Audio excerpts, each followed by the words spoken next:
Jeff, I see you have a couple Polarises. What models are these? So these are going to be your 55-inch wide Sportsman XP-S and your Scrambler XP-1000S. These are huge. Yes. What's on these things? So you're looking at about 55 inches for both. I see a lot of ground clearance on both machines. Yeah, a whopping 14.5 inches. That's amazing. Do you know the weight on them? I do not. Well, you got your cheat sheet there. So this is 881. This one is 970. 970. This has got to be the biggest single-seater four-wheeler I think they've ever made. Production four-wheeler. Yes. I know a lot of guys will add suspension and tires to make them bigger, but this is, from the factory, an absolutely huge machine. From the factory stock, yes, it is the largest.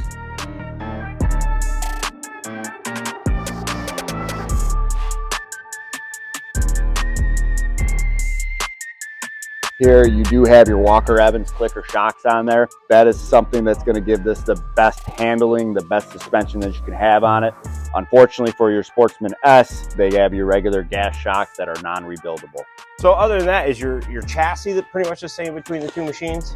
Yes, you got so your front A-arms in that is almost kind of built like a side-by-side. Yeah, they got an arch lower one. Yes, and that's what's going to give you your, obviously, your 55 inches wide, plus just your overall ground clearance. Your Sportsman comes standard with your front bumper, synthetic rope winch on there, LED lights. Yeah, turn those on for us. So you got LED lights. Oh, it's kind of got like a running light up top. Yep, so there's just your running light, and then when you put your high beams on, wow, you have that there. Turn those off. It does have 3 performance mode. About that performance standard work mode, can you actually change that on the fly while you're riding? Yes, it is safe to do so. What will happen if you're in performance mode and you want to go to, say, standard mode, and you switch the button there, basically it will kick in once the motor or the throttle profile gets to where it's a safe place to engage. So it's got, you have to decelerate and slow to a certain speed or something, right? Correct. And then it'll engage. Much like a four-wheel drive on the front end would work. Yes. Got it. Correct. And then so you have standard mode, and then your work mode if you're going to be towing or working around the house or doing anything that requires pulling or towing. Gives you more torque, more bottom end. Correct. Yep. Cool. Very nice machine. And storage on this one? Storage, we got a little bit of storage up front, not much, but if we lift this up, you got a little bit of storage here. There is a gasket around it. I wouldn't say that it's completely waterproof, so I wouldn't put anything really important in there. Your battery is actually going to be located underneath this. Okay. So if you unlock this front tab on there, lift up. Easy to access. Yep. And I did notice these new Polarises come with this charge port, so you don't have to actually access your battery, right? That's the hookup at tender. That is going to be standard now on all models, whether it's side-by-sides or ATVs. That's a new feature that Polaris has come out with. So instead of having to locate or find your battery every time you want to put a tender on it, it's easily located. All your ATVs are going to be located right here on your headlight pod. And then on your Rangers, you're going to see them kind of by your ignition switch or your key switch. There's going to be a plug right there for that. Very cool. So there's just a little bit back here. What we normally put back here for the customer is going to be your owner's manual and your toolkit in there. That's much larger than the front one. Yes. Yep. So you got a little bit of room in there. Does come with your rear bumper on here as well, arched A-arms in the rear, and a 2-inch receiver on there in the back. It's just such a big quad. Oh, I like the center exhaust too. That's cool. Very loud too. Yeah. Sounds good. It's got a lot of power, a lot of torque. Throaty sound to it. When we go over here to your Scrambler, unfortunately, this is more of your sport quad, so you're not going to have that. That's not unfortunate. That's a good thing. Well, yeah. If you're an adrenaline junkie. The only storage is going to be this little guy right here. Oh, wow. So just enough for a phone or something. Toolkit, that's about all that's located in there at the moment. You do have this rear rack. That's standard. Your clicker shocks with dual rate springs in the back. Yeah, those are really very easy to change these. So these actually have rebound and compression on them as well. Just a click away. Yep, just a click away.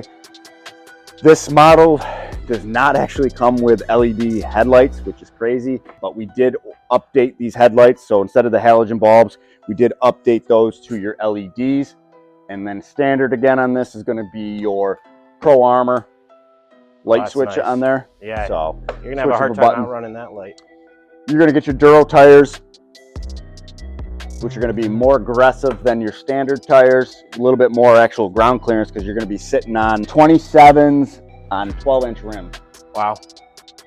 And then front bumper, no winch standard on this, but that can be added at any time if you need it.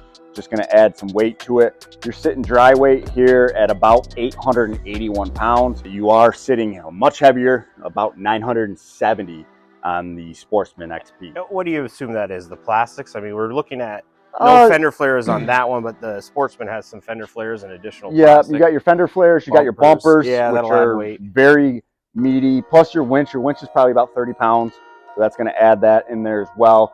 You have different tires too, so these aren't the same tires that are on the Scrambler. A little more suited for utility work. Yes, correct. Now, we haven't talked the big number here, horsepower. Horsepower, both are sitting at 89 horsepower. 89 horsepower. I bet that gets up and moves. They do.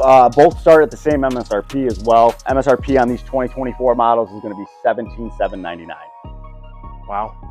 Big price, but we hear a lot of comments. People don't want to trade in their older machine because they've had it, they've paid for it, and they get a little sticker shock at the new prices.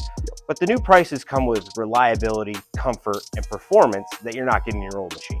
Yeah, I mean, these come standard with a factory 6-month warranty.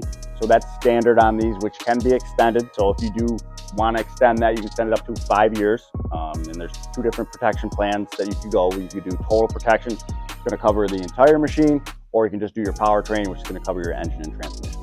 And where's a good place to ride these? I think Tug Hill would be top notch. I think Tug Hill would be great. You could really let them open up and use that suspension.